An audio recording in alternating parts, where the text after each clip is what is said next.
Esse episódio do podcast Cinemação conta com a parceria do Topázio Cinemas. Localizado nos 2 principais shoppings da cidade de Indaiatuba, o Topázio conta com 9 salas e uma programação muito diversificada, capaz de agradar a todos os públicos, além de alta qualidade de imagem e som. Acesse topaziocinemas.com.br e aproveite a melhor programação do interior de São Paulo.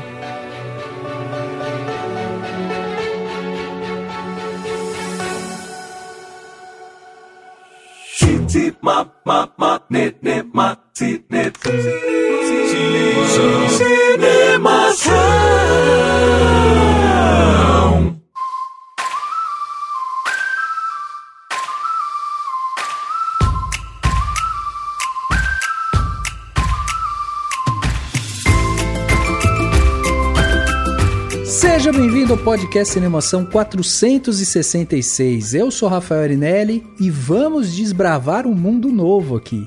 Meu nome é Arnaldo Galvão. Nós viemos em paz. Nós só queremos as mulheres e as crianças. Só isso. Só isso. Eu sou Daniel Cury e se o limite é a nossa imaginação, então não tem limite, né? É isso aí, muito bem.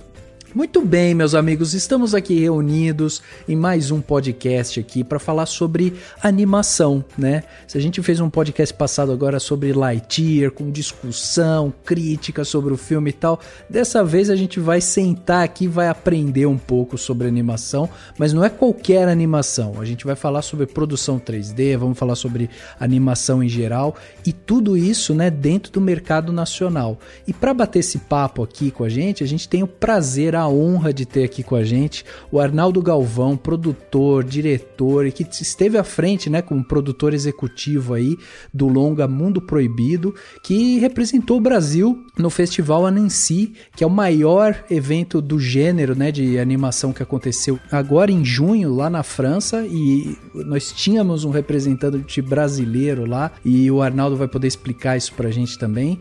Então, antes da gente começar o papo e tal, Arnaldo, antes de tudo eu queria agradecer, dar boas-vindas para você aqui dentro do Cinemação e dizer que é um prazer a gente poder trocar essa ideia contigo, a gente poder aprofundar, né, sobre um mercado que ainda está em desenvolvimento no Brasil, e eu tenho que agradecer demais. Seja bem-vindo.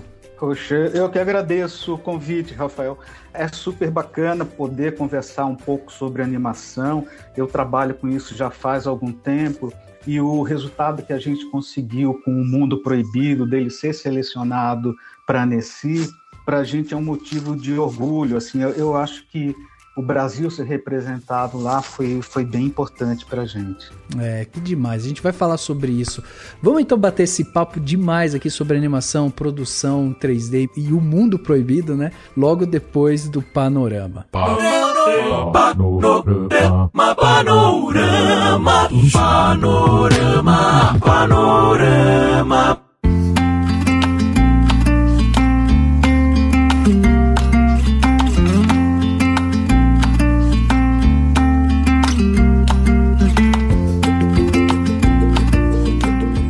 Isso, né? Se em um podcast a gente grava sobre uma animação norte-americana, no podcast seguinte a gente resolve falar sobre animação brasileira. E é isso. E a gente vai diversificando, né, Dani? Exatamente. E aqui pra gente até aprender bastante sobre a produção, né? Entender Exato. Como é que funciona, até porque é a nossa realidade, né? Exatamente. A gente olha o que é feito lá fora, mas a gente tem que encarar a nossa realidade, e isso é muito legal pra gente aprender com quem tá aí há muito tempo fazendo as coisas acontecerem, né? Exato. E, gente, assim, ó, já fica a dica pra você ouvir esse podcast com atenção. É um papo que tá muito gostoso de ouvir. O Arnaldo Galvão é um ícone dentro do mercado de animação no Brasil e tal. Um cara que sabe muito, passou por todas as áreas de animação. Ele tem muito pra falar. Vale muito a pena acompanhar esse papo.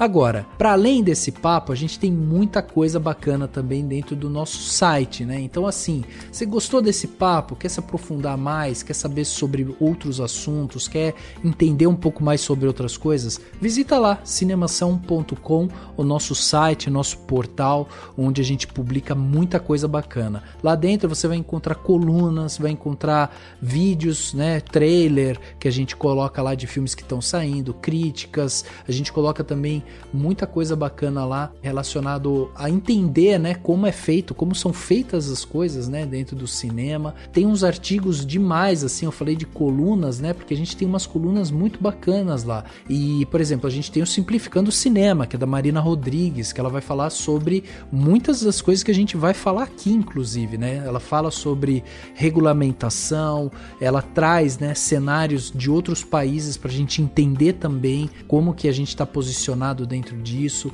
Tem lá um artigo, saiu um artigo fresquinho agora, muito legal, da Fabiana Lima, O Livro Não é Melhor que o Filme, um ensaio sobre adaptação literária nos cinemas. E aí ela faz também, né, toda uma análise, um pensamento ali sobre as adaptações literárias no cinema. Então vai lá, dá uma lida, que tá conteúdo de qualidade mesmo, garanto para vocês, você não vai se arrepender. Vai lá, cinemação.com, e você vai aproveitar demais o conteúdo que a gente está publicando lá. Agora, o nosso podcast, né, tem muita gente que escuta o nosso podcast e aí fala assim, pô, mas eu vou trocar de plataforma, de ouvir podcast. Vocês estão na plataforma tal, estão na plataforma Y e tal?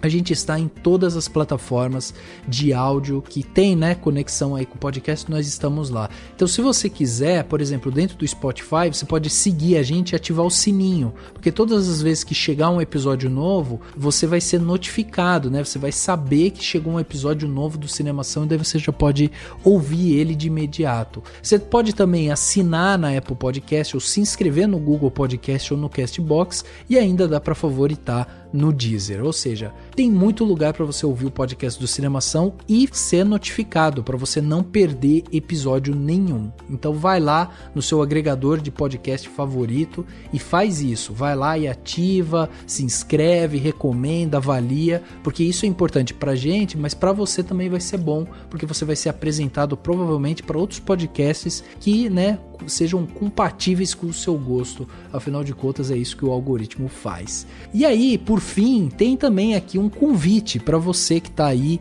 ouvindo esse episódio especial aqui. Você vai entender um pouco mais sobre cinema brasileiro, vai entender sobre a importância do cinema brasileiro, então você sabe que a gente precisa também de um apoio aqui, né? E esse apoio que a gente pede em todos os episódios é justamente para a gente conseguir manter a máquina do Cinemação girando aqui. Então, quando você acessar o nosso site, no cinemação.com, você pode ir lá no canto superior direito e tem lá um botão chamado Contribua. Você vai clicar nesse botão e aí você vai para uma página exclusiva, e nessa página você vai ver lá 3 planos que a gente trabalha hoje. A gente tem um plano mensal de R$5, um plano de R$15 e um plano de R$30. São os 3 planos que a gente trabalha hoje, e esses planos te dão direito a várias coisas. Por exemplo, você pode ter o seu nome divulgado, né? No post do podcast tem lá sempre os agradecimentos e todo mundo que contribui com a gente, tá lá o nome exposto. Tem também o grupo exclusivo do Cinemação no WhatsApp, onde a gente troca ideia, onde a gente fala lá sobre o que a gente achou sobre filme tal, notícias e tudo mais. É um espaço muito bacana também. E no final do ano, a gente envia para você um presente exclusivo do Cinemação, um presente que ninguém vai receber a não ser os patrões do Cinemação. Esse ano, por exemplo, a galera recebeu um R2D2 de amigurumi. Olha só que coisa maravilhosa, fofinho, maciozinho, dá pra deixar lá exposto, tá lá um presente do Cinemação exclusivo, ninguém mais tem isso e a galera recebeu. Então ajuda, né? Contribua com o Cinemação e você vai ter direito a tudo isso. Nós estamos nas principais plataformas também de financiamento, então se você quiser, dentro do Padrim a gente tá lá, do Patreon, do Apoia-se, do PicPay, vai lá, encontra a gente e faça sua doação no valor que você julgar necessário. Além disso, né, para quem quiser fazer doações pontuais, a pessoa não quer fazer doação mensal, ela prefere fazer uma doação só, em um valor X e tal, não tem problema. Nós também temos o Pix do Cinemação. O nosso Pix é o nosso e-mail, contato@cinemação.com. Você coloca o nosso e-mail como chave Pix, vai aparecer o meu nome lá e aí é só você colocar o valor e realizar a sua doação. Todo o valor é importante para a gente, então por isso vai lá e contribua com o Cinemação. É importantíssimo essa ajuda para que a gente continue produzindo muito conteúdo e pense em conteúdos novos também. Então seja um patrão do Cinemação. E tem uma outra coisa que a gente precisa também muito de você e que eu quero pedir encarecidamente aqui para você. A gente precisa do seu comentário. Então eu queria fazer uma proposta aqui super legal, assim, ó. Você tá ouvindo o podcast nesse exato momento, eu sugiro que você pegue o seu celular agora e você entre ou no Twitter ou no Instagram do Cinemação, @Cinemação nos dois, e manda um comentário, nem que seja assim, tô ouvindo o podcast, tô gostando, não tô e tudo mais. E depois você pode comentar um pouco sobre esse episódio, ou outros, ou dizer o que você tá achando do podcast em geral, do Cinemação em geral. Mas você pode comentar em vários lugares. Você pode, se você não quiser comentar só em rede social, você pode mandar seu e-mail para contato@cinemação.com e você pode entrar no site, você pode entrar lá no cinemação.com, toda a postagem ela tem um espaço de comentários, né? E só para mostrar para vocês como tem muito comentário legal que pode ser feito lá, a gente pede para que você faça comentário no post do podcast, porque a gente vai entender que você está falando do podcast. Mas olha só que legal, o Cauê Petito, ele escreveu uma crítica do filme Jurassic World Domínio, né? Que saiu aí recentemente, muita gente gostou, a maioria não gostou, né? E aí, olha que legal, o Thiago Alves comentou na crítica do Cauê, ele comentou uma coisa muito legal, ele comentou o seguinte: fui ver hoje o encerramento da franquia, sou fã da saga, estive nos cinemas no icônico filme de 93, saí de lá maravilhado e agradeço até hoje por ter ido ao cinema criança e ter sido testemunha ocular do nascimento de um clássico. Já hoje a sensação foi, ainda bem que acabou. Mas que pena que dessa forma, sem emoção, sem surpresa, e até o encontro das duas gerações de protagonistas não empolgou. Não conseguiram repetir a emoção que o último filme do Spider-Man conseguiu ao promover o encontro dos atores. Em Spider, eu presenciei uma sala de cinema emocionada, aplaudindo com euforia. Já em Domínio, o silêncio da plateia era constrangedor. Eu gostei muito dos dois primeiros filmes do Jurassic World, acho que conseguiram dar frescor à saga, gosto dos protagonistas, principalmente da Bryce Dallas Howard, mas esse encerramento decepcionou. Eu estava esperando uma invasão de dinossauros em uma grande cidade, aterrorizando humanos, mas entregaram outra história. Na ânsia de monetizar, muitas vezes a indústria não sabe a hora de parar. Então eu achei bem legal o comentário do Thiago, porque dá continuidade à crítica, né, que foi feita pelo Cauê, que você pode ler no site, né, e é um comentário também que é muito válido, a gente pode de vez em quando aqui comentar aí o que vocês acharam dos filmes e tudo mais. Eu só fico feliz a gente não ter gravado um podcast sobre o Jurassic World Domínio. Talvez não tenha sido muito necessário, mas que bom que as pessoas estão comentando, isso que é importante. E é isso, então vai lá no cinemação.com, comenta o que você achou desse episódio, comenta o que você achou dos outros, que a gente vai ficar muito feliz e a gente vai agradecer muito por você comentar.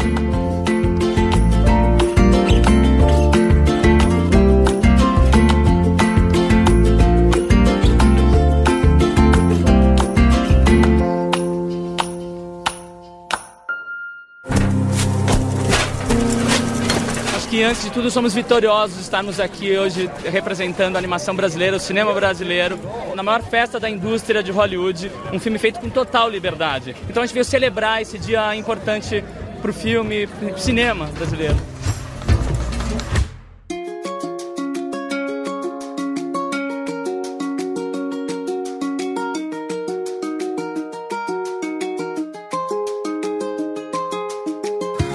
Arnaldo, pra gente começar esse papo, eu queria primeiro começar com a sua história, que é muito interessante, assim. Você é um cara que sempre esteve envolvido com animação, cartoon e tudo mais. E eu queria saber um pouco como é que foi esse começo, assim. Como que uma pessoa para e pensa assim, bom, eu vou trabalhar com animação, ainda mais no Brasil, né?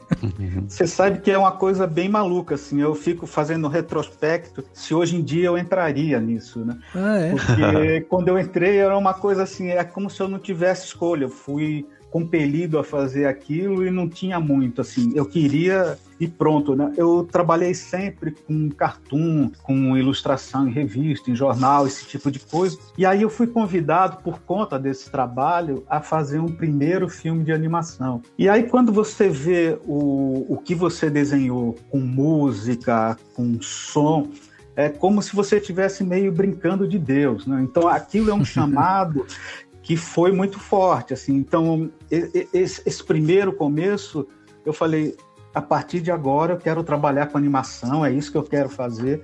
E eu fui atrás do que tinha na época, né? Era bastante limitado, eu estou falando isso de 40 anos atrás.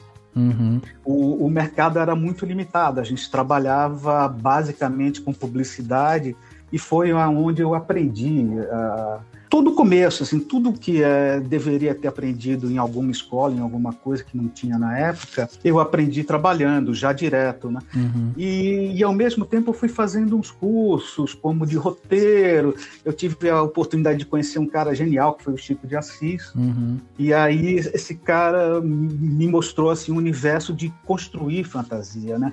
A coisa do storytelling, desde os gregos, aquela coisa até hoje em dia, assim. Então, combinar esses poderes de contar a história com a técnica de animação, eu acho que foi o que me deu esse gancho, assim, para trabalhar com animação. Mas você sempre foi um garoto, assim, que gostava de desenhar? Era uma coisa que já estava embutido em você? Você nasceu meio que nesse meio, assim, não? Eu não nasci nesse meio, mas eu acho que eu sempre fiz isso, eu sempre fui atrás de quadrinhos, assim. Eu adorava jornal, Pasquim, Grilo, um monte de coisas antigas que tinham com quadrinhos de fora do Brasil. Uhum.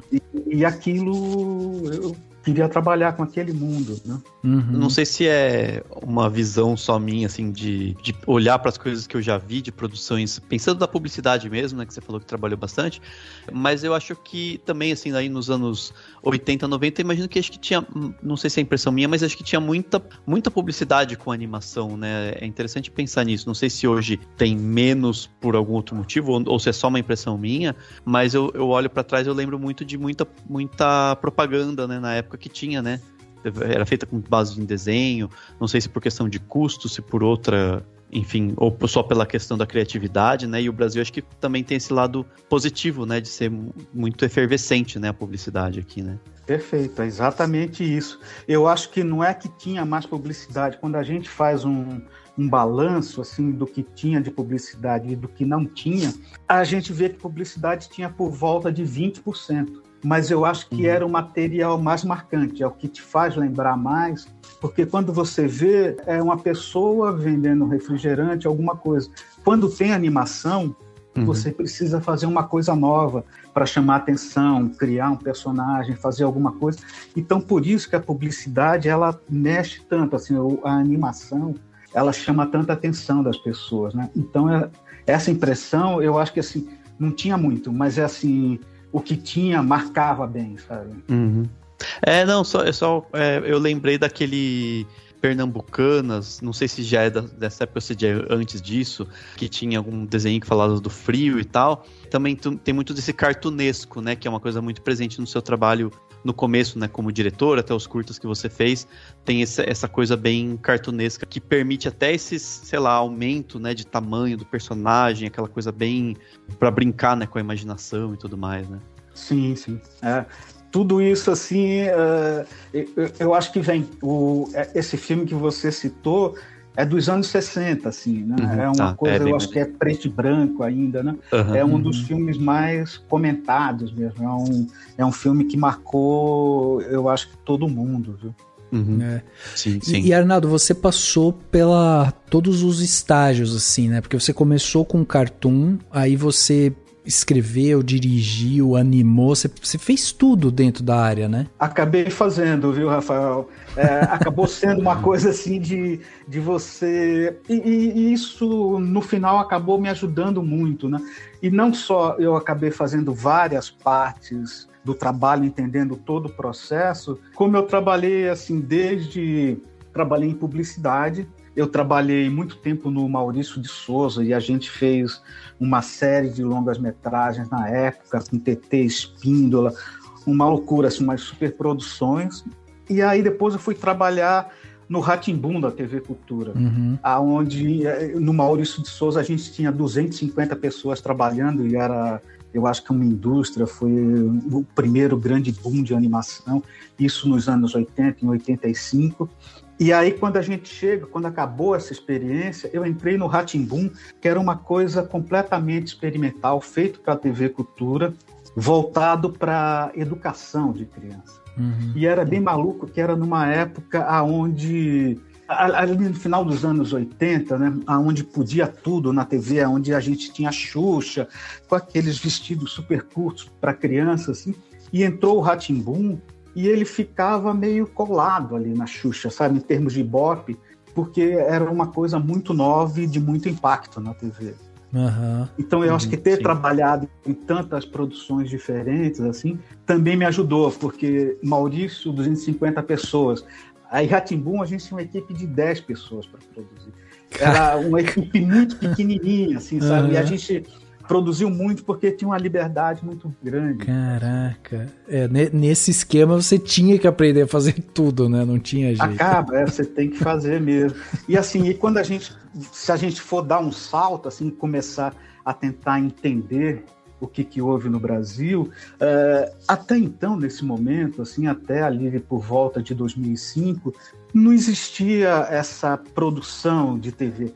Você ligava a TV e não tinha nada brasileiro para ver.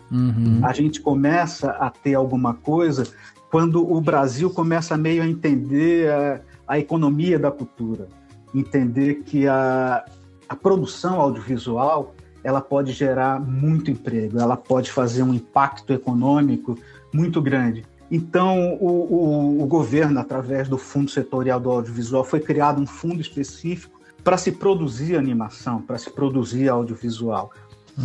E quando a gente começa a produzir, acontece um impacto muito forte, porque os filmes que passam na TV, e eu falo assim, passava no Cartoon Network, Nickelodeon, aquela coisa toda, o material brasileiro, ele ficava em primeiro lugar no Ibope.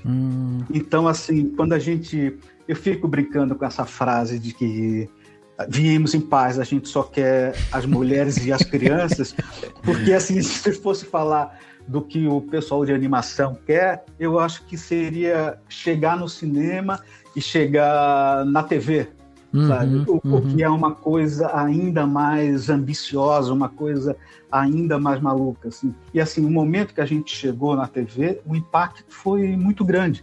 A gente tem não uma série, 2, 3, a gente tem 50 séries sendo exibidas na TV, e assim, é claro que no meio dessas 50, 15 acabam se destacando mais do que outras, né? Mas a gente tem o começo dessa indústria, né?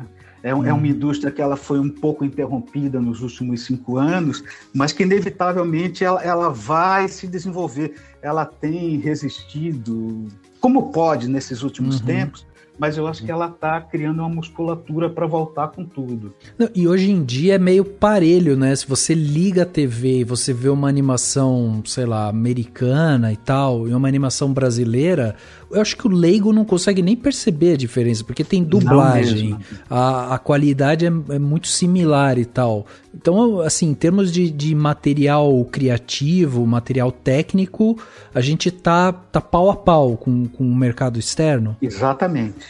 Eu acho que essa comparação aí é perfeita. E é o que eu falei, que a gente conseguiu esse resultado em TV e em streaming, a gente tem isso, né? Quando a gente vai para o cinema, a concorrência é bem mais desequilibrada.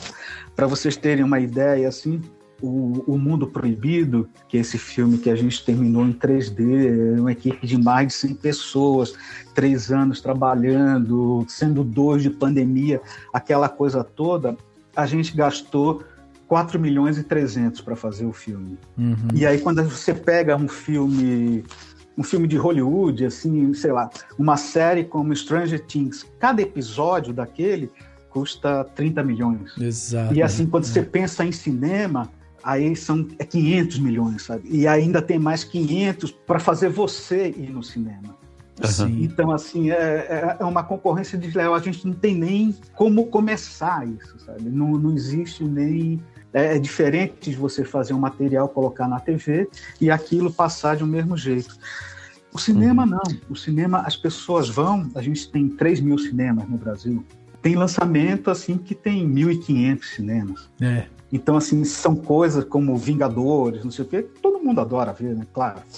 Mas é assim, ocupa de um jeito que não deixa mais nada acontecer, sabe? Então, o cinema, ele fica lotado mesmo. Ele fica refém de um poder econômico, assim. Então, é mais complicado. E essa questão, né, que vocês falaram da animação...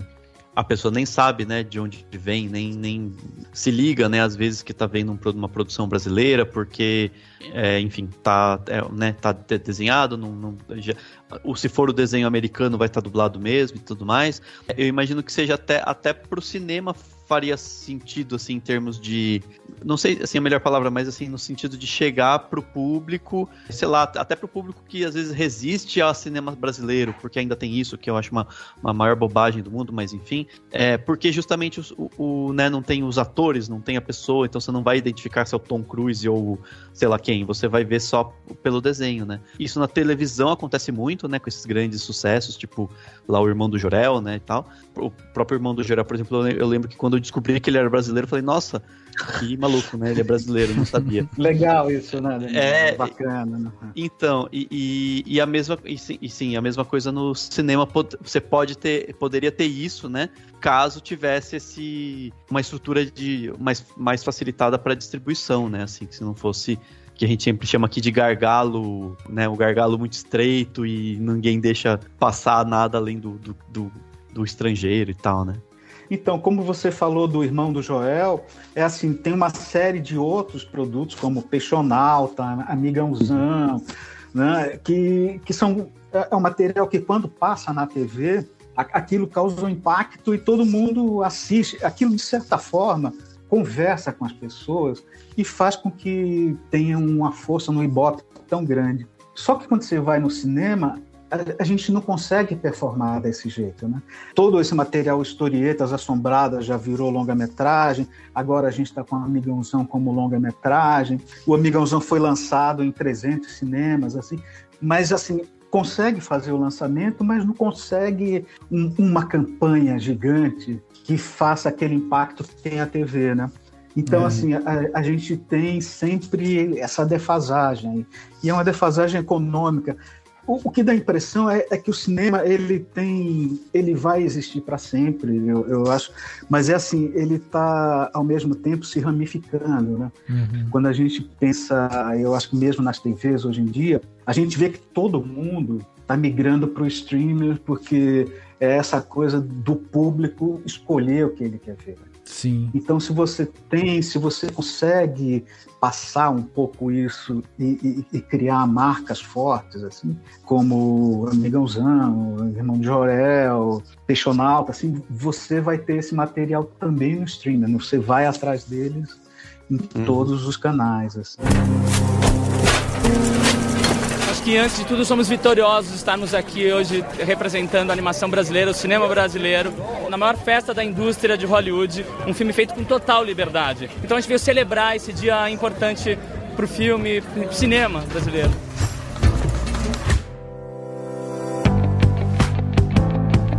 Acho que seria legal até já te perguntar sobre a migração, né? Porque O Mundo Proibido tem esse título que acho que é legal para uma pessoa que não tá, né, acostumada com o personagem e tal, mas ele é um longa-metragem da série, né, As Aventuras de Fujiwara Manchester, né, que é da Cultura, inclusive deixar o serviço aqui pra quem quiser ver, né, e tal, tá no Prime Video, né, os episódios disponíveis. E aí, assim, eu já ia te perguntar isso, assim, como que foi da produtora, como que foi entre vocês pra falar assim, poxa, vamos fazer um longa-metragem, foi questão de mercado, questão de chegar no festival, foi porque a história pedia, como que foi o processo, assim, pro start do longa-metragem, assim? Então, você sabe que também isso foi um processo de aprendizado, assim.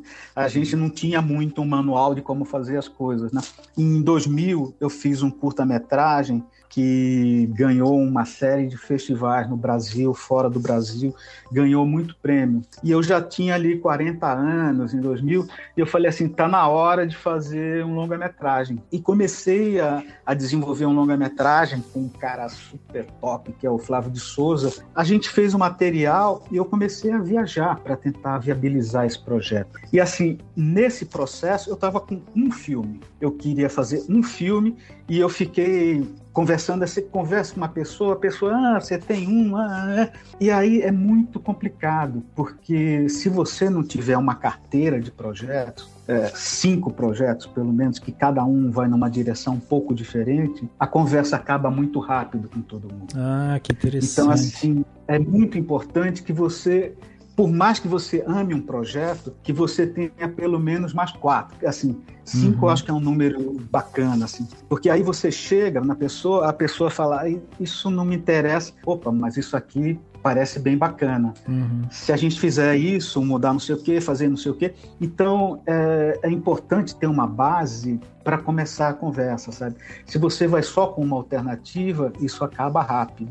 Então, assim, eu comecei, o Ale e a Camila, que são os criadores do Mundo Proibido, eles já tinham trabalhado junto comigo numa adaptação de um material que eu fiz para os livros da Eva Furnari. Então, assim, aí nesse processo, eu reconheci que eles eram pessoas extremamente talentosas, né? E aí eles falaram, olha, a gente tem um projeto, um que é assim, na Amazônia, não sei o quê, e a gente tem um que o Ale criou quando tinha 15 anos, que era um herói espacial. Eu falei, herói espacial, vamos nessa. Assim. Então, a gente começou, na verdade, o projeto tinha 3 páginas. E aí a gente fez um projeto disso tudo, acabou trabalhando, fazendo uma história um pouco maior, e a gente apresentou para a TV Cultura. Aí a TV Cultura falou, olha, eu só estou preocupado com as armas do personagem. Aí a gente falou, não, olha, vai ser arma colorida, os tiros não vão matar ninguém, só sai choque elétrico, não sei o quê. E aí, essa foi a única restrição da TV Cultura. Então, com isso, a gente conseguiu fazer um material super bacana, assim. A gente fez 13 filmes de 11 minutos, assim, e foi o que deu start para isso tudo, né? Quando você fala de apresentar o projeto, Arnaldo, você está falando de... Você chega já com um animatic ali e tal para mostrar, ou você só chega com um roteiro storyboard na mão, assim? Nem storyboard. A gente tem um roteiro, mas você nem apresenta o roteiro. Você apresenta... Imagina que os caras chamam o pitching de elevador, né? Você precisa convencer a pessoa ali... 5 minutos, senão a pessoa já vira, já quer ir dormir, já quer fazer outra coisa. Então, assim, em 5 minutos você tem que chegar e contar o que é o projeto, mostrar imagens, falar coisas assim. Porque é aquilo, é o audiovisual, né? Então, e aí é isso. Quando a gente foi para lá, a gente tinha um pouco mais, em vez de ter 3 páginas, a gente tinha 30 páginas, assim, para deixar com eles. E a gente também tinha uma série de estudos que a gente fez sobre o personagem, já tinha um pré-desenvolvimento. Entendi. Então foi graças a isso que a gente conseguiu. E uma coisa que me chamou a atenção nessa sua história foi quando você falou sobre a escolha, né, do que vocês iam pegar e te chamou a atenção esse lance de ser uma jornada intergaláctica e tal. Porque uma das coisas que mais me encantam na animação é justamente você ter o desprendimento com a realidade.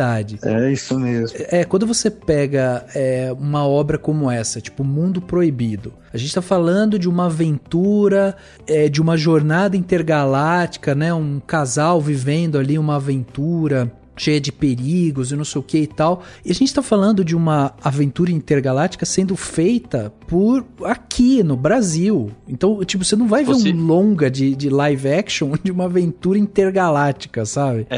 Se fosse pra fazer em live action, seria 1.000 vezes, 1 milhão de vezes mais caro, né? E exato, aí, no Brasil fica mais complicado, né? O filme realmente tem isso, assim, né?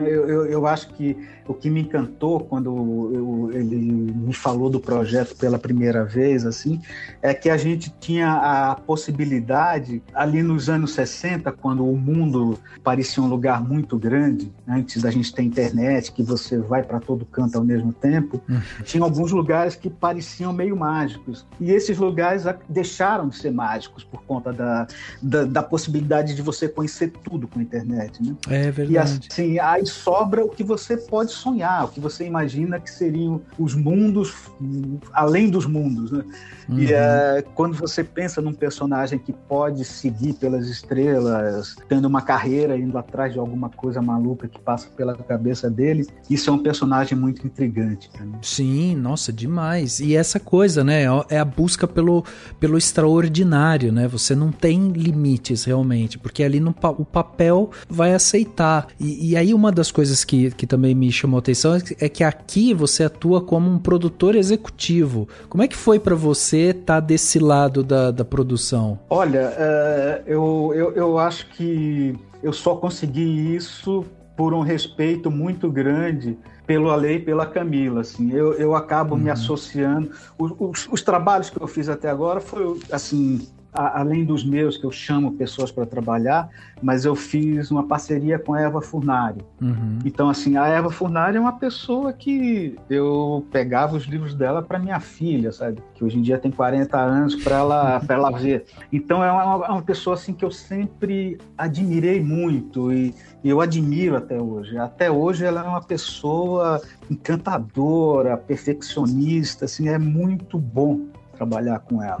E o Ale e a Camila, eles também têm uma coisa assim, nessa coisa de se preocupar de contar uma história, de buscar uma abordagem diferente. Eu acho que eles são muito especiais nisso. Eu acho que eles têm uma visão e eles têm um conhecimento, eles têm uma visão técnica do que a gente pode fazer, que a conversa é muito fácil. Entendi. Então é assim, eu vou atrás de um... Hoje em dia, todos os recursos que a gente tem são como investimento. Então, assim, para você convencer alguém a investir no projeto, você precisa acreditar muito nele. Você precisa estar muito convicto de que aquilo é bom e que aquilo vai ser bacana, assim, quando ficar pronto. Né? Acho legal só a gente, né, enfatizar aqui, o Ale Camargo e a Camila Corrosini são os diretores, né, que foram quem dirigiu aí esse longa. E é interessante isso, porque você, como tem muita experiência em todo o processo, né, inclusive dirigindo, tem um lado seu que é um lado criativo também, né, e nessas horas não pulsa ali, ou de repente eles te usam como um oráculo, de repente. Olha, bem que eu queria ter esse conhecimento todo. Mas eu acho que eles têm uma visão maluca, que é aquilo que você fala, assim, quem foi que ensinou o Padre Nosso ao vigário, sabe? Parece que os caras já nascem sabendo de um monte de coisa, assim, que a gente sabe. A conversa não é nunca, é sempre meio de igual para igual, sabe? Não tem essa de eu ser o cara que sei tudo, apesar de ter um pouco mais de idade que eles, mas é assim, a conversa é de igual, sabe? É a conversa de quem gosta do que está fazendo e sabe que se tem alguma coisa ali, se a conversa encrencou em algum ponto, é que vai ser melhor para a história, assim, sabe? Mas é assim, tudo que eles fazem é muito bom. Que legal. E eu vi uma entrevista sua, você conversando lá no Itaú Cultural e tal, e aí você fala do seu contato, né? Quando você teve contato com diretores como a Norma McLaren, o Paul Drizzen, Carolina Leaf e tal, e você fala do seu encanto por eles, assim. E aí, depois a gente vê alguns dos seus curtas, né? Inclusive o Disque N pra Nascer, que é um curta seu sensacional, assim. Eu assisti ele, eu achei incrível. E você comentou sobre isso, sobre você ter produzido histórias que eram muito íntimas a você. E agora há pouco você falou sobre isso também, né? Que o Mundo Proibido era uma história que acho que foi o Alê, né? Que você falou que já tinha escrito com 15 anos e tal. Você acha essa proximidade entre obra e autor, né? Você acha isso importante, assim, para a pessoa conseguir, inclusive, vender a história, né? Mas, assim, o fato de você fazer uma coisa tão íntima ajuda no processo de desenvolvimento do projeto e tudo mais? Totalmente, viu, Rafael? Quando eu comecei, aquela pergunta de o que te leva a fazer animação, né? Uma parte da história também é isso. Eu sou daquela geração que nasceu com Flintstones passando na TV, Jetsons, um monte de coisa, né? Mas aquilo não me chamava, eu não falava, eu quero trabalhar com isso. Eu via Jetson, Flintstones, era divertido, não sei o quê, mas aquilo passava. Quando eu via um jornal, quando eu via um livro, quando eu via uma coisa, aquilo me pegava mais. Eu acho que tinha uma marca de um artista ali por trás, né? Apesar de ser uma coisa industrial, mas tinha a visão de um artista por trás daquilo. E aí, quando eu tenho contato também com essa produção do National Film Board, principalmente Paul Drissen, essa turma toda que você falou, isso causou um impacto muito grande que você fala assim, isso eu gostaria de fazer. Eu não quero fazer Flintstones, mas esse tipo de trabalho me interessa muito, sabe?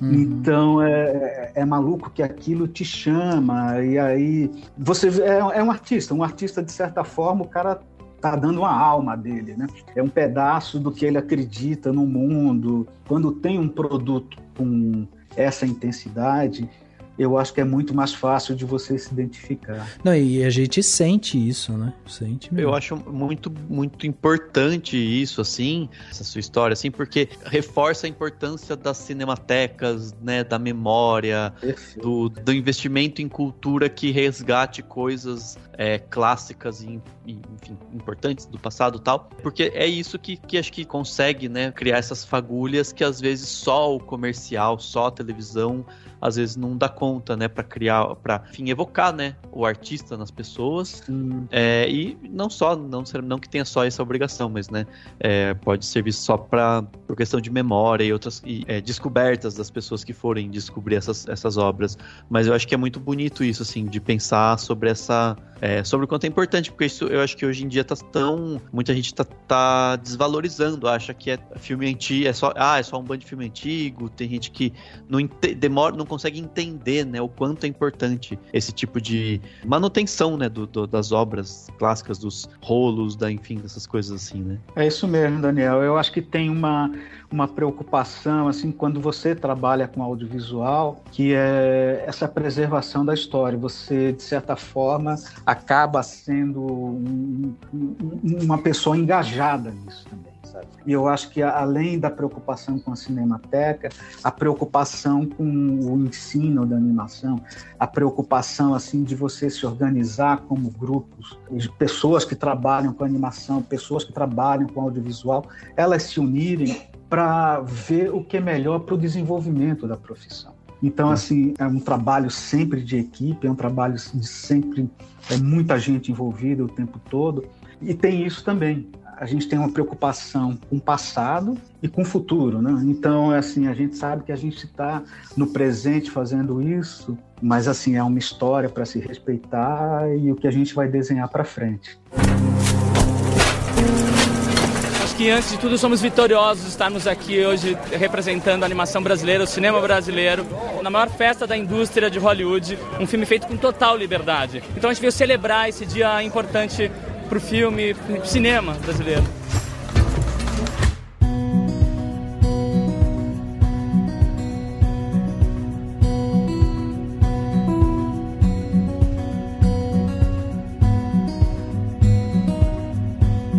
Inclusive a sua história passa por isso, né, Arnaldo? Porque você foi descobrir esses autores dessa forma, né? Esbarrando com eles dentro de uma cinemateca no consulado canadense, não foi isso? Foi isso mesmo.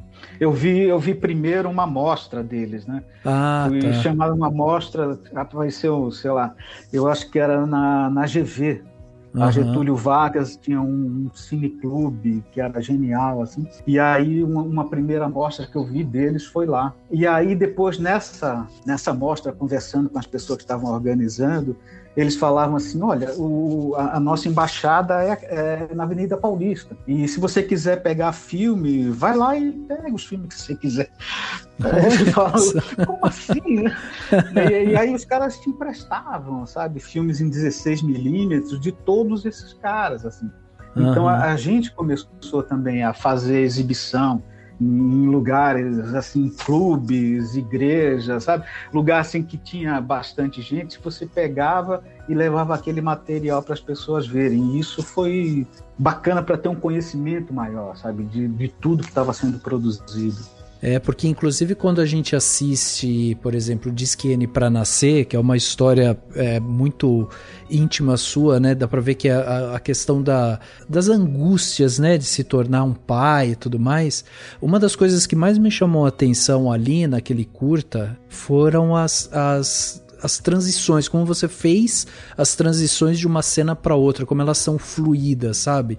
Inclusive tem uma cena maravilhosa lá que eu adorei, que é quando o médico, né, ele tá segurando a criança e aí você faz uma brincadeira ali como se ele estivesse segurando um peixe, então uma coisa meio que de vitória e tal, e aí depois você faz a contrapartida disso, né, que é quando a criança começa a chorar, aí a gente vê o oposto, a gente vê a criança segurando o médico. Então tem um linguajar ali com metáfora de questionamento de quem domina quem nessa situação, que demonstra muito dessa angústia paterna, né, de quem estava... né? Não, essa visão foi ótima, Rafael, porque é exatamente isso. Eu fiz esse filme, comecei a fazer o filme quando estava esperando a filha pela primeira vez, né? E aí era isso, você começa a ler uma série de livros, cada um fala uma coisa, e aí eu acabei chegando num livro que era do Le Boyer, é o Nascer Sorrindo, e aí é um massagista francês, é um médico francês, e ele faz uma reviravolta, porque ele fala assim, ele mostra do ponto de vista de quem está chegando no mundo pela primeira vez, né? E aí o que eu fiz foi exatamente isso, eu me apropriei dessa experiência e exagerei da maior maneira possível, assim, imaginando uma criança e aí, assim, tem a expectativa do médico também, o que ele precisa performar ali, tem a enfermeira, o que ela precisa fazer, né? Cada um tem um papel ali. Sim. Inclusive, as pessoas acabam esquecendo da criança, né? Exato. E é bacana se você poder mexer com isso, fazer essa reviravolta aí. Exato, é muito interessante. Eu fico pensando até nas questões técnicas e queria que você falasse um pouco sobre isso. Assim, a questão do desenho 2D, né, a forma tradicional de animação, a animação hoje, né, no computador com todas as imagens 3D. Claro, a gente, né, já tem noção desse avanço tecnológico e tal, a questão acho que do quanto que a tecnologia está cada vez mais acessível, né, por isso até essa questão de se aproximar cada vez mais de às vezes grandes, enfim, das produções mais caras dos americanos ou qualquer outra coisa assim. Mas eu acho, enfim, eu acho interessante a questão até do como que move a criatividade, de para que lado vai o lado artístico quando você tá já lidando com uma animação 3D, assim. Ainda tem que em alguns momentos voltar pro papel para fazer lá o rascunho. Como que você vê esse processo em termos até de colocar, né, as questões pessoais que estão para ser desenvolvidas no que vai ser feito em 3D, assim? Você tem alguma... É do papel pro computador ou já tem essa coisa do direto pro computador? Como que fica para você isso, assim? Olha, rapaz, as possibilidades hoje são quase infinitas de como você vai montar a tua linha de produção, né?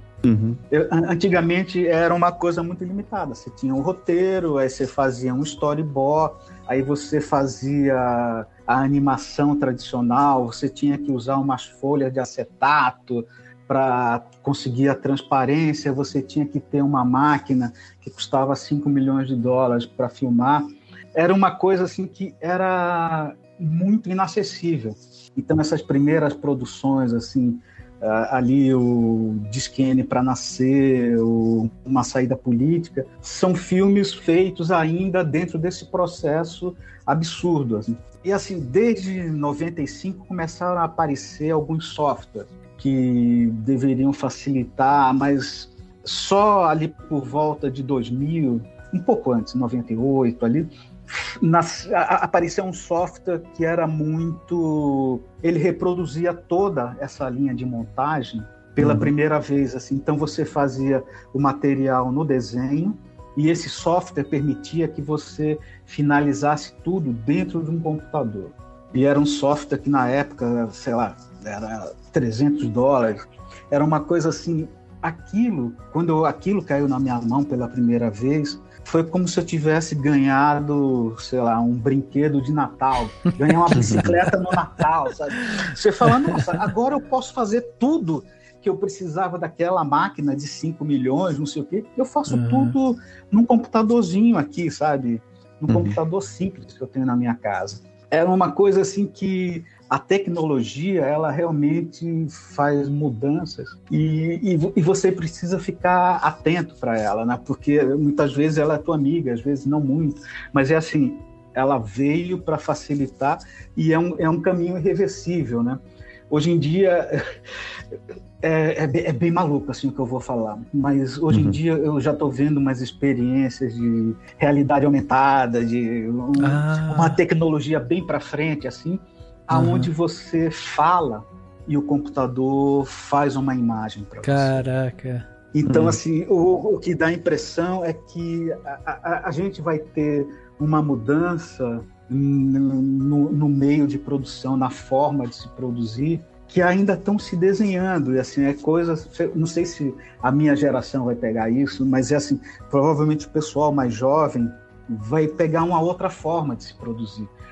Assim, eu acho que vai chegar no momento que você pensa alguma coisa e a imagem sai pronta ali, sabe?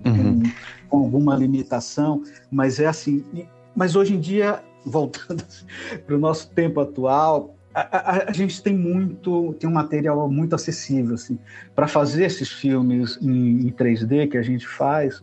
Antigamente você também precisava de umas máquinas carésimas, só rolava em Silicon Graphics, assim, que eram máquinas também proibitivas assim, para a maioria das pessoas. E hoje em dia você tem esse software 3D, que é o Maya, que todo mundo trabalha com ele, todo mundo trabalha. Claro que em cada lugar, em cada produção, as pessoas personalizam, as pessoas fazem outro tipo de movimento lá dentro, mas é assim, a gente usa um software que é padrão da indústria internacional. E assim, são softwares que estão rodando no computador que você tem dentro da tua casa, assim, sabe? E aí quando você tem uma produção dessa, a gente, sei lá, tinha 30, 40 máquinas, é impressionante você ver todo mundo trabalhando. Esse pessoal também que está chegando, eles vêm muito prontos, sabe? A quantidade de gente boa e talentosa que você encontra é muito grande, assim. Eu acho que a partir de 2005, com o advento da economia da cultura, as pessoas começaram a imaginar também como ensinar a animação, como preparar as pessoas, né? E assim, além das escolas mais tradicionais, assim, a gente também tem cursos específicos, assim, que eles são mais dirigidos, eles são mais específicos e te preparam mais para uma coisa, assim, sabe, do que você está querendo. Eu acho que é um universo que não para, assim, não acaba nunca. E você acha que a gente pode dizer, ou é um exagero, dizer que hoje em dia esse profissional que está na frente das animações, ele é mais um programador do que um desenhista, por exemplo? Não, eu acho que a gente não pode falar isso, assim, porque o programador, ele tem um trabalho bem específico naquilo tudo, né?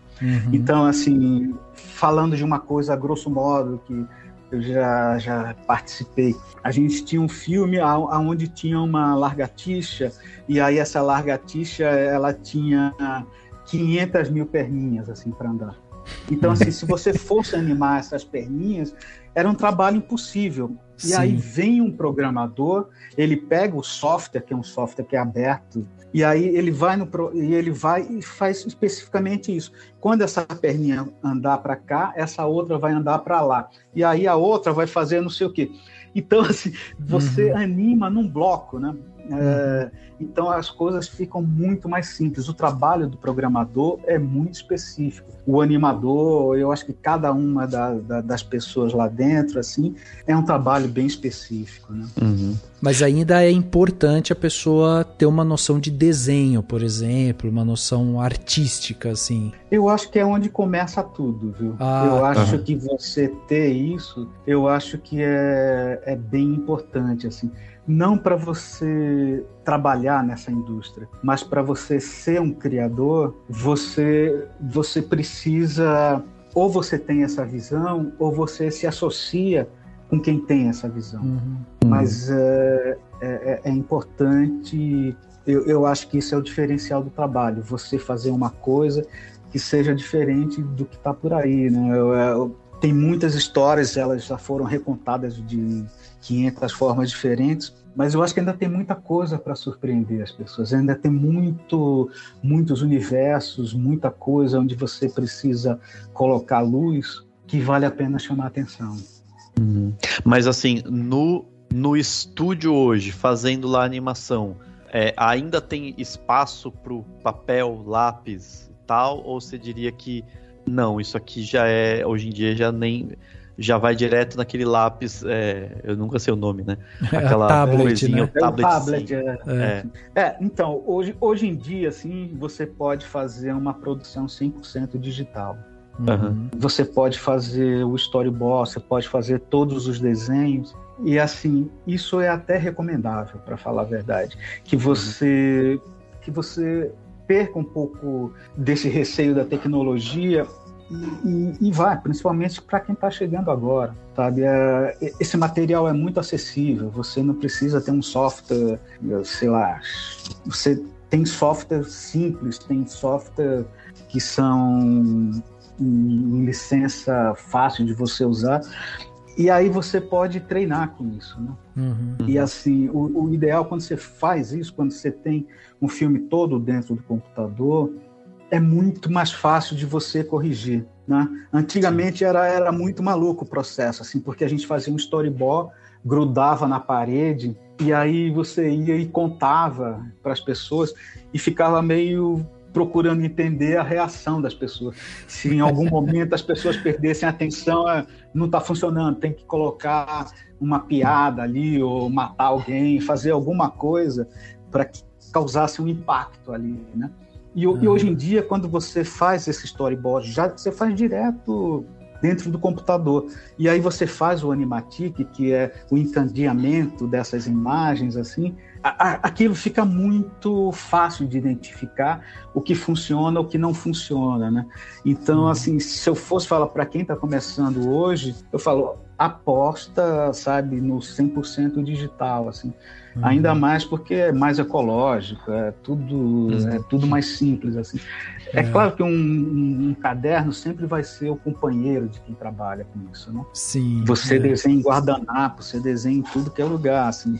Mas eu acho que se você puder fazer todo o processo digital, você vai ganhar muito com isso.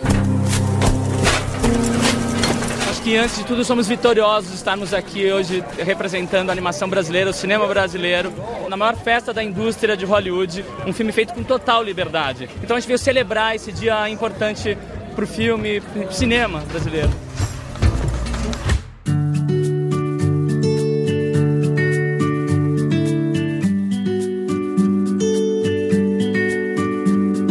Uma das coisas que me chamou a atenção quando eu estava vendo o teaser, né, do Mundo Proibido, foi a escolha estética mesmo que vocês trouxeram pro longa, assim, porque ele tem uma fotografia meio aquarelada, assim, né? pra quem viu recentemente, tipo, aquela série que tem na Netflix, né, que é o Arcane. Nossa, o Arcane, que maravilha. É uma maravilha, né? E ele tem também essa estética aquarelada. E eu achei isso demais, vocês trazerem isso pra um mundo, tipo, uma coisa meio cyberpunk ali, né? Intergaláctica e não sei o quê. Mas vocês trazerem esses elementos meio aquarelados, assim. Isso foi uma discussão entre vocês, tipo, a questão da estética, das cores, da fotografia? Não, isso daí foi uma escolha da Camila, que é a diretora de arte. Então a Camila, ela já tinha uma visão do que ela queria implementar como direção de arte. Ela é uma pessoa que também conhece todos os processos possíveis. É uma pessoa que faz livro em aquarela para o mundo todo. E aí ela falou, olha, vamos fazer isso desse jeito aqui, né? O Arcane, quando saiu, e saiu muito depois do que a gente já tinha produzido, era uma coisa que a gente olhou para aquilo e falou, nossa, isso aqui o cara pegou o que a gente estava meio esboçando ali e levou isso para enésima potência, assim, sabe? E aquilo, o impacto visual do Arcane é impressionante. Eu acho que todo mundo que trabalha com audiovisual, acho que tira o chapéu para aquilo. Eu ia perguntar da questão da comparação, né? Tipo, o visual do Mundo Proibido tem esse aquarelado, a série, né, do Fujiwara já é o 3D mais tradicional, digamos assim, mas eu acho, assim, qual que você vê que é, além dessa questão, tem alguma diferença, assim, em termos de, não sei, de tom da história em relação ao que estava sendo feito na série, assim, como que você descreveria esse salto entre a série e o longa, assim? Em termos de, sei lá, proposta muda? O que é mais diferente, assim? Quando a gente fez a série, a gente estava numa outra etapa, eu acho que dos softwares, do entendimento que a gente tinha de contar uma história. E aí, o que a gente tem na série de TV, além da limitação econômica, né? A gente fez a série inteira com 1/5 do dinheiro que a gente teve para fazer o longa. Uhum. Então, assim, a gente tinha que arrumar um visual que funcionasse, que fosse diferente. E aí tem um exagero ali nas cores que acabam funcionando como uma gramática para a história, né? Uhum. Quando a gente foi para o longa-metragem, a gente pegou tudo que tinha feito e jogou fora. Literalmente, a gente começou do zero, né? Porque o software já tinha mudado, já tinha chegado num outro nível de desenvolvimento. A gente tinha muito mais recursos, a gente conseguiu chamar muito mais gente para trabalhar. E aí, com isso, você fica... A gente tinha uma pessoa que só cuidava da cor de cada cena. Então, assim, é um trabalho super minucioso, um trabalho, sabe, delicado, assim, que você olha e fala, meu, que bom que tem alguém que pensa nisso, assim, sabe? Que é um jeito de você contar a história com a cor também. Sim. E isso é um trabalho super refinado, assim, e que a gente só conseguiu fazer nesse longa, porque tinha um recurso a mais e tinha essa loucura toda, assim. Mas você vê a quantidade de pessoas. Quando você vê um filme da Pixar, da Disney, assim, você vê um letreiro que não acaba nunca, né? E assim, você pode ter certeza que cada uma daquelas pessoas trabalhou muito, assim, fez uma colaboração que foi super importante, né? Quando você vê um letreiro como o nosso, que é assim, sei lá, 10 vezes menor, e imagina que cada uma daquelas pessoas trabalhou por 20, sabe?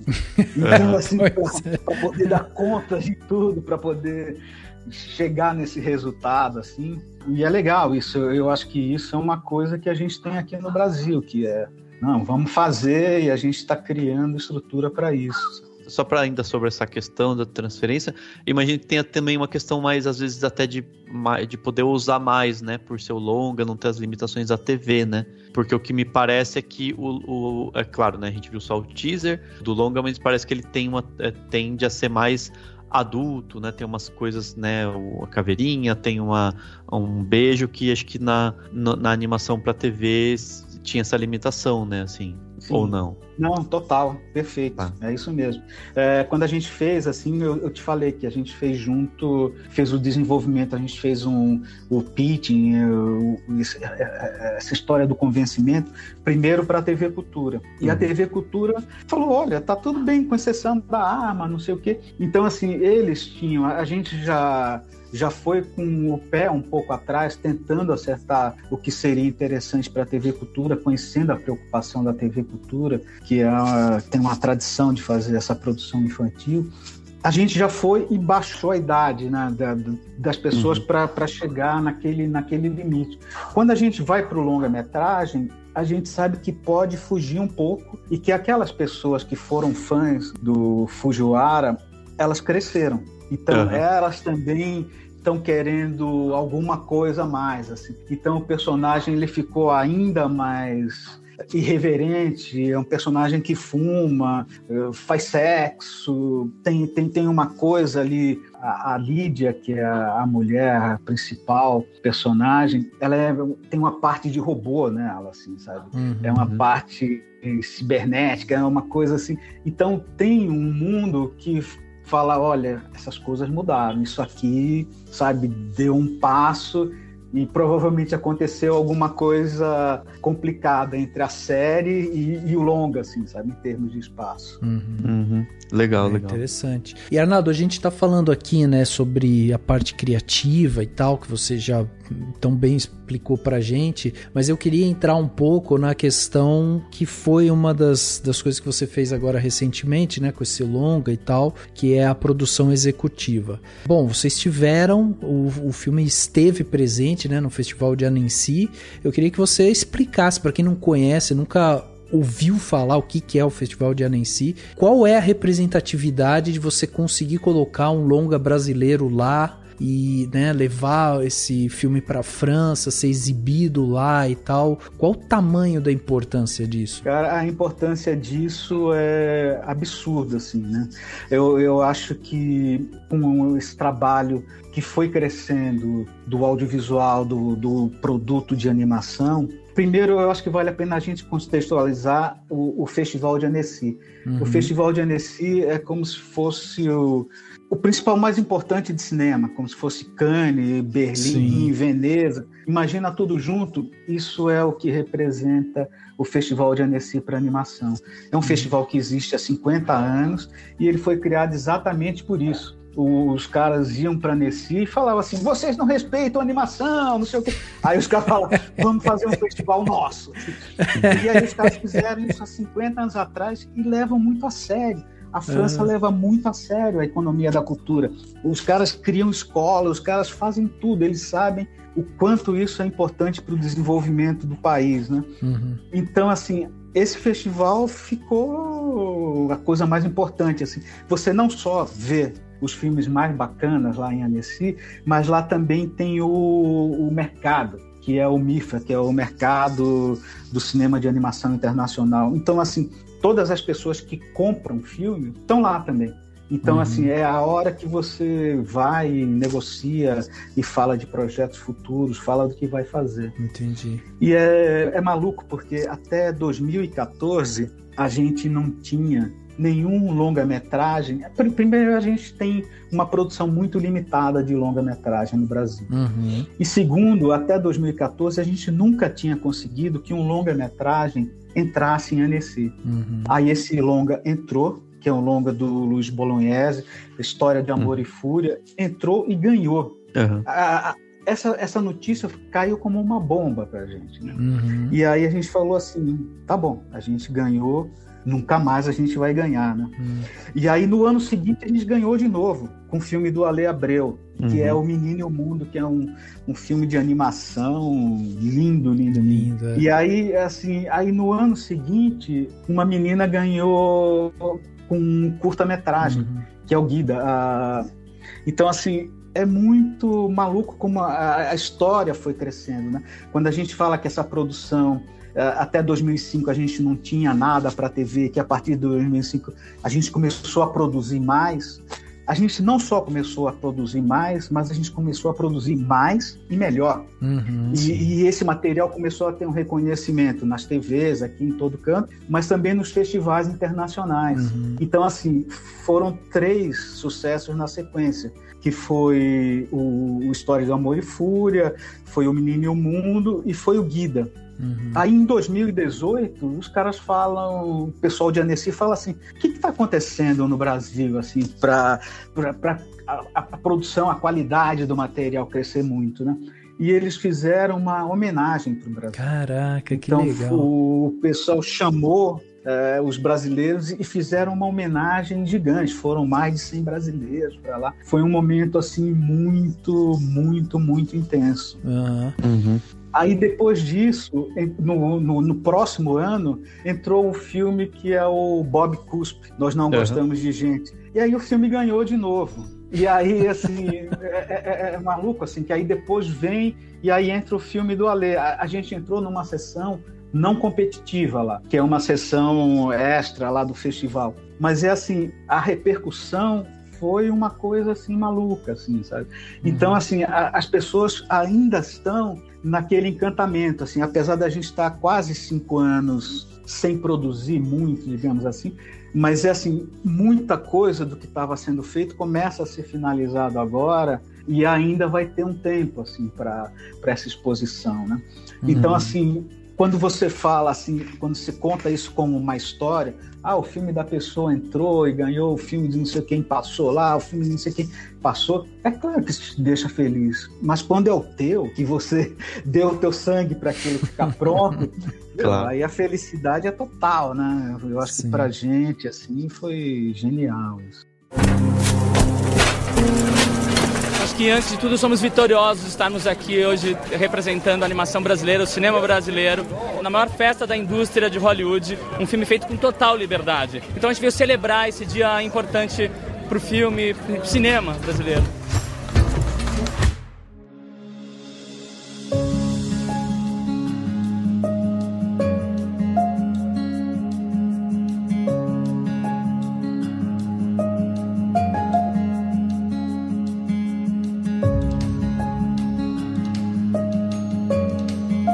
É legal você falando isso, mostra muito como que toma um tempo, né? Você falou assim, 2005 que as coisas começaram a engrenar, 2014 o Brasil foi aparecer em Annecy, e aí foi uma sequência de vitórias, uma sequência, né? E aí agora a gente ainda colhe esses frutos, mas, enfim, se você paralisa, pode ser que tenha aí uma dificuldade, vácuo, né?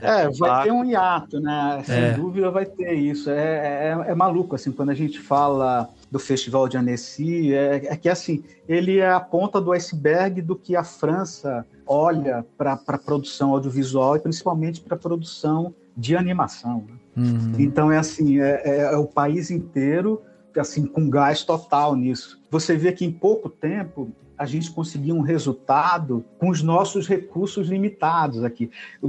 A gente imagina assim, se isso não tivesse sido interrompido. Se a gente continuasse nesse ciclo virtuoso, onde a gente poderia estar hoje, onde a gente vai poder estar daqui 5 anos, sabe? Você teria uma visão maior dessa história toda, assim. Exato. E aí a gente tem esse problema daqui que cria um negócio e aí interrompe. Aí outro vai criar lá e vai interromper. A gente precisaria ter um reconhecimento. Eu acho que a indústria audiovisual ela tem o mesmo poder da indústria de carro.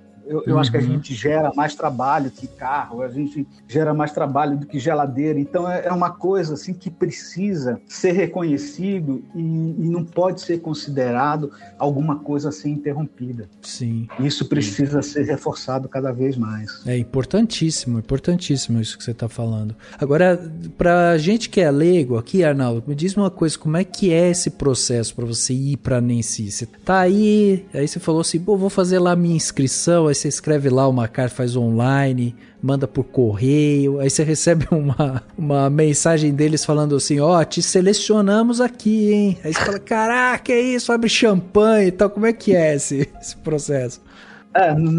Acaba sendo meio parecido com isso mesmo, só que hoje em dia você não precisa mais mandar a cópia, né? Você sobe a cópia lá pro Vimeo com uma senha, e os caras fazem um visionamento do teu material através do Vimeo. E aí o material é avaliado e aí acaba falando, olha, vocês entraram. Assim. A gente recebeu 10 mil filmes, mas o de vocês foi o que entrou. Assim. Caraca, que idiota. Aí você fala, pô, alguma coisa eu acertei aí. Porra. É muito legal. Que demais. E aí mobiliza a equipe pra ir pra lá. Assim, vocês já falam, vamos todo mundo dar um jeito e tal, vamos pra lá pra gente, né? Porque pode ser premiado, ter que receber o prêmio e tudo mais e tal. Então você cria já essa mobilização pra poder ir pra lá acompanhar, é isso? Deveria ser isso, assim. Quando a gente faz o material todo, assim, o ideal é que você consiga estar pelo menos com 5 pessoas da equipe, sabe? Um festival como Annecy, ele reconhece muito o trabalho do diretor, o trabalho do diretor de arte. Então, assim, essa pessoa que tem a visão por trás do trabalho. Né? É diferente de um festival onde tem um privilégio maior do produtor executivo, do cara que vai e cria as condições para aquilo existir.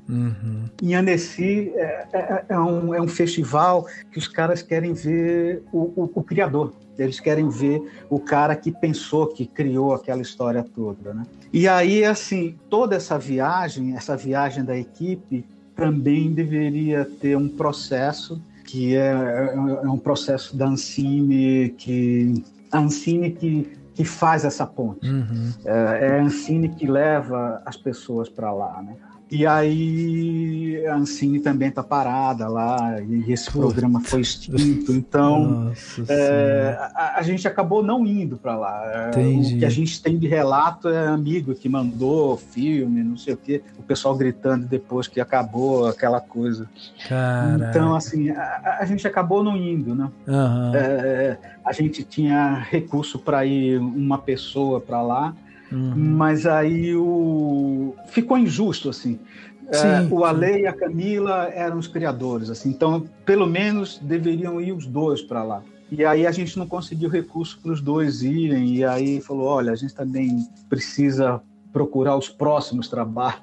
E aí ficou todo mundo por aqui na torcida mesmo. Caraca. Você vê, né? Isso que é uma coisa que a gente percebe, a dor, né? De um mercado que é assim, que ele tem tanto potencial e justamente sem os incentivos, sem, né, a máquina pública ajudando realmente, fica difícil, né? De fazer o negócio realmente acontecer, de estar lá. Inclusive porque, como você falou, a pessoa vai para o Festival de Annecy para também um polo de negócios, né? Quer dizer, o Ale e a Camila estando lá, às vezes tem um produtor francês lá que fala, cara, adorei a animação de vocês, quero também fazer um negócio aqui com vocês e tal, né?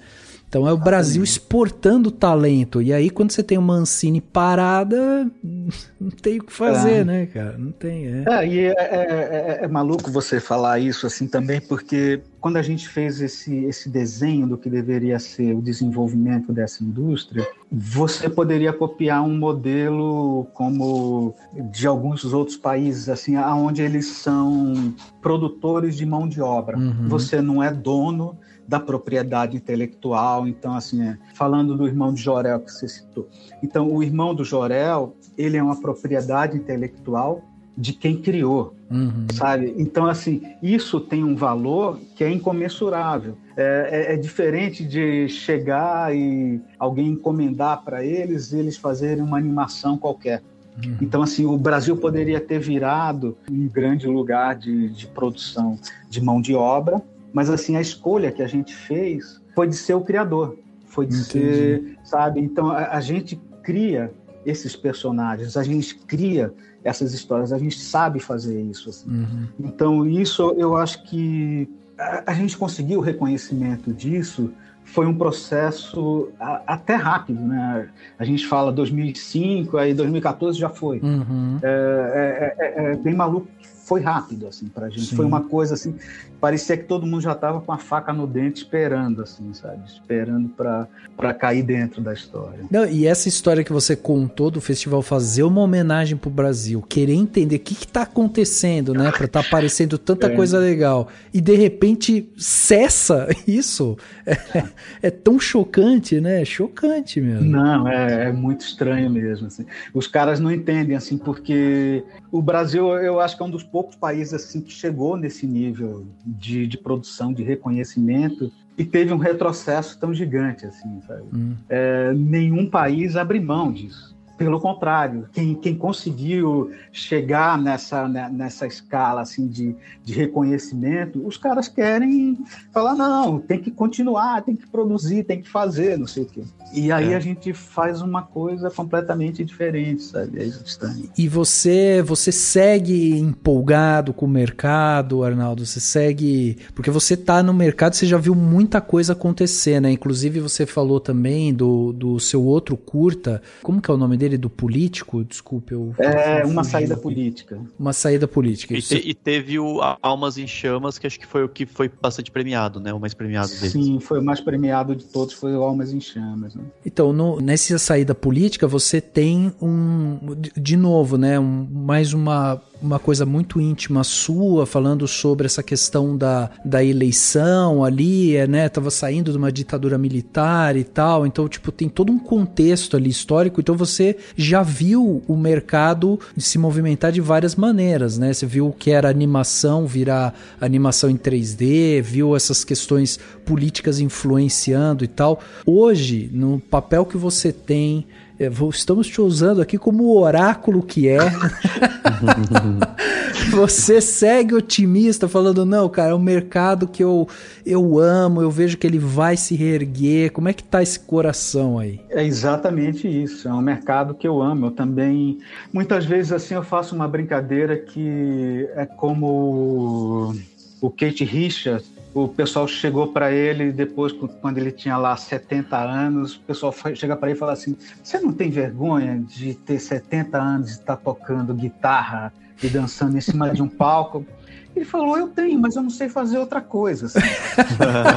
E aí fica aquela coisa assim de que eu gosto muito disso que eu faço, né? Além de não saber fazer outra coisa, é isso que eu gosto, o que eu sei fazer. E eu acho que existem muitas histórias que ainda precisam ser contadas. Eu acho que eu ainda posso me associar com muitas outras pessoas que têm muito para falar, e eu também tenho. Eu acho que a gente vai conseguir recuperar todo o espaço que a gente tinha. Ah, que bom. E como que estão as expectativas para o Mundo Proibido? Assim, tá com expectativa de lançamento? Tem algum festival que ainda vai também? Como que tá, assim? Então, o Mundo Proibido, ele foi selecionado para a Annecy, e a gente está começando a fazer inscrições em festivais aqui no Brasil, que só começam a partir do segundo semestre. Então, a gente está ainda esperando a resposta desses festivais, que eu acho que aí é onde as pessoas vão poder ver. Eu acho que se entrar na mostra de cinema aqui em São Paulo é um lugar excelente para o pessoal de São Paulo ver, mas a gente está inscrevendo também no Ceará, em Pernambuco, em Gramado, em vários festivais que existem e que seriam a primeira forma das pessoas conseguirem ver. E aí a gente também está tentando aquela coisa que eu falei que é o mais complicado, que é da gente chegar no cinema. Então, assim, a gente está conversando com algumas pessoas e a gente tem uma expectativa de até o final do ano a gente lançar o filme nos cinemas, né? E a partir daí, aí depois disso, a gente vai para as outras plataformas também. Legal. Não, tomara que a gente consiga, porque é isso, né? O cinema tem uma importância muito grande, mesmo com todas essas dificuldades, né? De público e tal, justamente para depois numa plataforma ter mais gente, ter mais, né? E pelo prazer de ver, né? Na sala. Cinema. Eu acho que não tem nada como o impacto do cinema, né? Que é você coloca todo mundo e todo mundo passa por aquela experiência junto, né? É uma coisa que é uma catarse lá para todo mundo mesmo, né? É muito legal a experiência. Pois é. Sim. E Arnaldo, como é que tá você em questão de projetos, assim? Hoje você tá pensando mais no Mundo Proibido? Você tá como diretor, como produtor executivo de algum outro filme? Você tá com a mão na massa aí? O que tá para sair aí do Arnaldo pra gente já colocar na nossa agenda aqui? Então, o Mundo Proibido, a gente acha que ele não vai acabar por aqui. Com certeza não. Ele tem fôlego para fazer mais 1, 2, 3, 4, quantos a gente quiser, assim. Então, assim, o Mundo Proibido é um projeto que a gente está desenvolvendo. A gente está indo atrás de uma forma de alavancar para que ele vá para frente e que a gente consiga produzir mais do que um. Paralelo com isso é aquela história que eu contei de você nunca apostar num projeto só. Então, assim, mesmo com a Lei e com a Camila, a gente tem mais 2 projetos, sabe? A gente sabe que o Mundo Proibido, o próximo que a gente fizer, a gente vai ter que dar um salto muito grande para frente. A gente não pode fazer nada parecido com o nível que a gente chegou hoje. Então, assim, a gente vai precisar fazer alguma coisa lá para frente, mas será que isso é possível aqui, nessa situação que a gente está vivendo agora, que, sei lá, com um pouco de sorte a gente vai ter uma reconstrução do fundo setorial, de todo esse movimento bacana para a produção e a produção de animação? Então, assim, a gente começa a criar uns projetos alternativos. Então, com a Lei e com a Camila eu tenho 2 projetos, eu tenho com a Eva também mais 2 projetos, e eu tenho também um projeto que é meu, assim, que eu também estou fazendo com umas pessoas próximas, assim, e eu começo a buscar uma sociedade com o pessoal que precisa falar alguma coisa também, que são grupos alternativos, que eu acho que vale a pena usar essa experiência de saber produzir e conseguir dar voz para eles. Que demais. Então, eu acho que tem... Eu estou procurando balancear tudo isso, assim, para que a coisa consiga ir bem, assim. Pô, que demais. Então a gente pode ver aí em breve, de repente, um Disque V para avô. Seria genial. Assim. Eu acho que a gente pode pensar nisso mesmo. Né? Poxa, porque seria ótimo, hein? Uma atualização aí, Perfeito, é isso mesmo.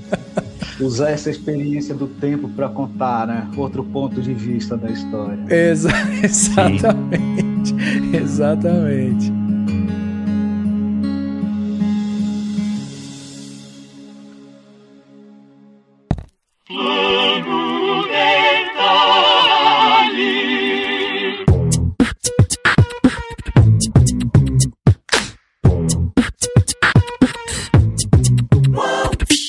Detalhe da semana, né? Aquele momento aqui onde a gente dá dicas, né, para os nossos ouvintes. A gente vai lá, fala para eles fazerem alguma coisa bem legal aí durante a semana para aproveitar melhor a semana.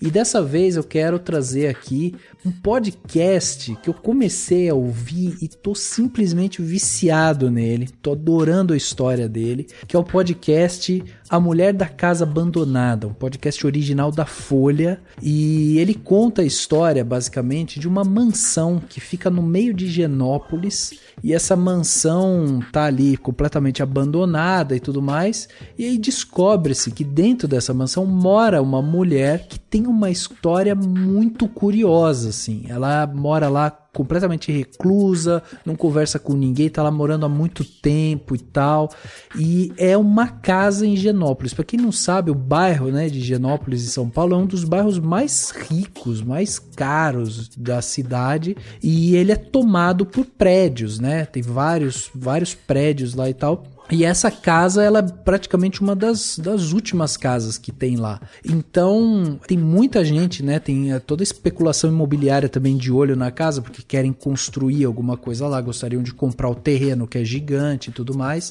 E aí eles ficam tentando ver ali, mas essa mulher não sai de lá. E aí o repórter, né, que é o Chico Filetti, que é quem faz o podcast, narra, roteiriza o podcast e tudo mais, ele conta essa história dessa mulher, que é conhecida como Mari ali na região, mas ela tem outro nome, e ela tem uma história muito esquisita, né, porque ela acabou saindo dos Estados Unidos, ela morou um tempo nos Estados Unidos, ela saiu dos Estados Unidos, e ela passou por julgamento, o FBI atrás dela e tudo mais, e ela tá ali, nessa mansão, e ele vai contar um pouco dessa história. Um papo muito legal, o podcast ainda tá saindo, né, ainda tem episódios saindo e tudo mais, mas tá bem no comecinho, só tem 4 episódios no ar agora, e pô, vale muito a pena, episódio de 35, 40 minutos pra você ouvir quando você tá correndo no trânsito e tal, uma delícia, e o Chico faz um trabalho maravilhoso, tanto de locução, assim como de roteiro, tá muito bem estruturadinho o podcast. Eu lembro, o Chico Felitti, né, eu lembro quando ele contou a história de um cara que ficou famoso na Rua Augusta, né? Foi uma figura muito famosa. Virou o fofão, dele, né? O fofão da Augusta. Chamavam de fofão da Augusta, mas era, né, um termo que acho que ele não gostava. Mas enfim, eu lembro que quando eu li o texto, eu não conseguia desgrudar o olho do texto, assim, era... Exato. Eu lembro que fui dormir super tarde porque eu precisava terminar de ler, assim, então ele é muito bom mesmo. Sim, muito bom. Então vale a pena, vai lá, corre, tá no Spotify, Apple Podcast, tá em tudo aí, corre lá, procura A Mulher da Casa Abandonada, você não vai se arrepender. Esse é meu plano detalhe, minha dica aqui, lembrando, né, os ouvintes que tudo que a gente tá dando de dica vai ter link no post desse podcast, então se você não pegou alguma coisa, vai lá no post, é só você vai ter lá o nome da pessoa que indicou, e é isso. Arnaldo, e você? O que você trouxe de bom pra gente de dica? Estamos com os nossos bloquinhos anotados aqui, porque depois da aula que você deu pra gente hoje, ainda pedir dica é demais, hein, Arnaldo? Então, eu vou ficar igual aquele cara que é o samba de uma nota só e falar mais uma vez sobre animação. Eu acho que tem, além do Mundo Proibido, que ainda não está disponível para ser visto em nenhum lugar, mas a gente tem uma série de longas-metragens que são recentes e que estão espalhados em vários serviços de streaming, né? Como O Menino e o Mundo, que é um filme lindíssimo, é um filme que ele foi indicado ao Oscar, não pelo Brasil. É um filme que foi indicado ao Oscar porque um distribuidor comprou e inscreveu direto e o filme chegou lá. Foi um dos 5 finalistas, assim, o Alê estava lá, né? É claro que ganhou um filme da Pixar, mas é maluco como esse filme chegou longe e, assim, quem não conhece, vale a pena ver. E, assim, tem mais uma série de longas-metragens. Eu acho que tem o Tarcelinha, que começa a estar disponível em alguns serviços de streams. A gente tem também o Bob Cuspe, né? Então, assim, sim, tem uma série de filmes que vale a pena procurar no serviço de streaming. E se não conseguir encontrar, eu acho que vale a pena reclamar, que quer ver e que não tem lá. Boa, boa. O Bob Cuspe, ele é mais stop motion, Arnaldo? Ele é um filme todo de stop motion, mas ele é uma história brilhante, assim. A ideia que você tem é, assim, é um filme baseado nos personagens do Angeli. Aí você fala, isso pro pessoal do Brasil, São Paulo, vai fazer o maior sentido. Mas o roteiro é uma coisa genial, porque ele faz como se os personagens estivessem revoltados contra o criador. Então, a partir do momento que você tem essa premissa, isso qualquer pessoa entende em qualquer lugar do mundo. Então, por isso que o filme fez tanto sucesso, né? E eu acho que é um filme que as pessoas começam a ver também, deve ter um lançamento logo mais, assim, eu acho que vale a pena muito ficar de olho. Muito bom, muito bom. Tá aí, então, dicas do Arnaldo, vamos ficar de olho e correr atrás desses filmes, porque vale muito a pena mesmo. Dan, vamos fechar aqui a plano detalhe? Vamos lá, vou dar só uma dica. Então eu quero indicar uma série que eu acabei não falando e agora acabou de sair recentemente que eles já estão produzindo a nova temporada, né? Acho que é a 4ª temporada, se não me engano, são 3, né? Eles estão produzindo a nova, então pra quem ainda não viu, começar a ver e quem sabe... Enfim, e ficar de olho, né, pra próxima, que é a série Succession, né, da HBO, que é, assim, é impressionante o quanto ela tem personagens extremamente complexos, assim, né, ela segue uma família de bilionários que são o pai e os filhos, e esse pai, que é o Brian Cox, que tá uma atuação fenomenal, assim, dá medo dele, e depois eu vi entrevista com ele é super fofinho, assim, então ele, né, tá atuando muito bem mesmo. Mas ele é tipo esses magnatas da comunicação, né, dono dessas empresas gigantescas, tipo essas figuras que tem em tudo que é país, assim, e ele tem muito dinheiro e tal, e aí os filhos dele são um mais problemático que o outro, mas todos estão naquelas lutas, naquelas batalhas internas para tentar ser um deles, né, o sucessor do pai, para tocar a empresa, que é como se fosse uma equivalente a AT&T, né, que é inclusive dona da Warner e da HBO, mas como se fosse uma dessas empresas gigantescas, conglomerados, assim. Então tem muita coisa difícil na série, porque eles falam de ação, de venda, de umas coisas meio... E a série não fica explicando, ela não é didática, mas acho que o legal é você ver as coisas acontecendo e entender que os personagens dentro deles estão, um mais interessante que o outro, estão cada um tentando salvar o seu, sabe? Cada um tá tentando... No fim das contas, todo mundo é super egoísta, ninguém tá preocupado. E aí, como é uma relação familiar, você tem aquelas nuances, sabe? Tipo, quanto eles gostam do outro, ou quanto eles só estão preocupados com o dinheiro, o quanto aquilo tudo tá misturado. E é muito interessante se acompanhar tudo isso, junto com atuações incríveis e, claro, é uma série caríssima, cenários maravilhosos, lugares, né, eles vão de helicóptero para um iate, e aí as cenas acontecem no iate, aquelas coisas bem de gente que não precisa medir absolutamente um centavo do que gasta, porque né, tem sobrando, assim. E são todos, a maioria, pessoas odiosas, mas aquelas pessoas que você ama odiar, né, a maioria deles. Então é muito legal, assim, acompanhar a série, ela é intensa, assim, sabe? Tem umas coisas, enfim, coisas cinematográficas maravilhosas. Fica aí a dica pra quem não viu ainda.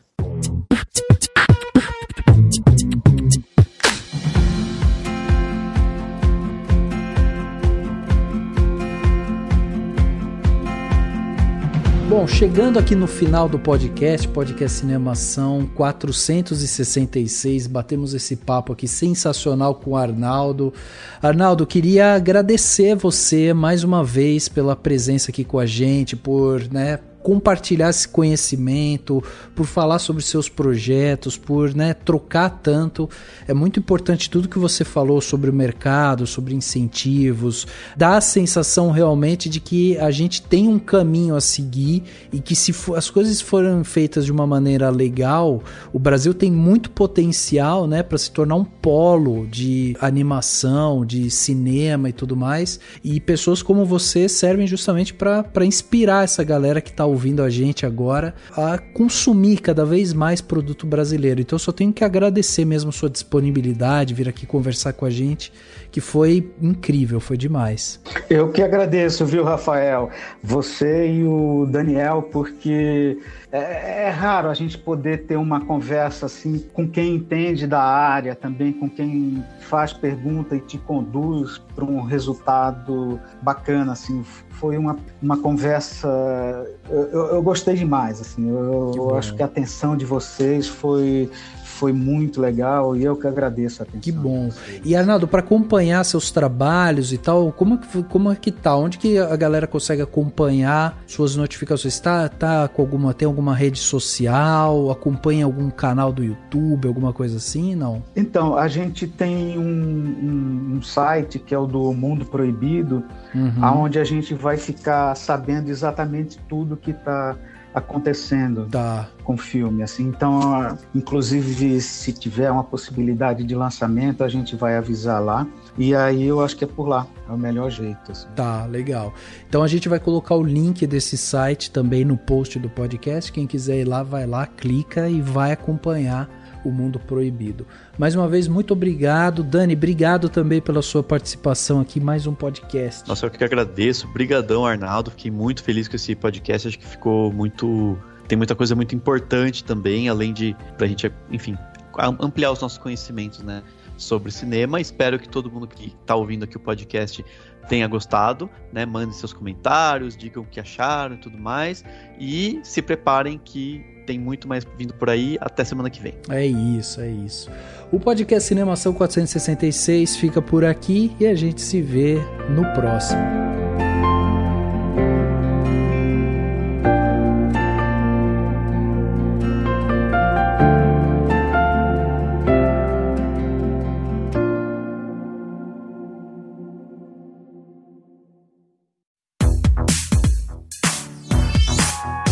podcast foi editado pela Isso Aí Design. Tudo isso é forma com função. É design estratégico. É isso aí.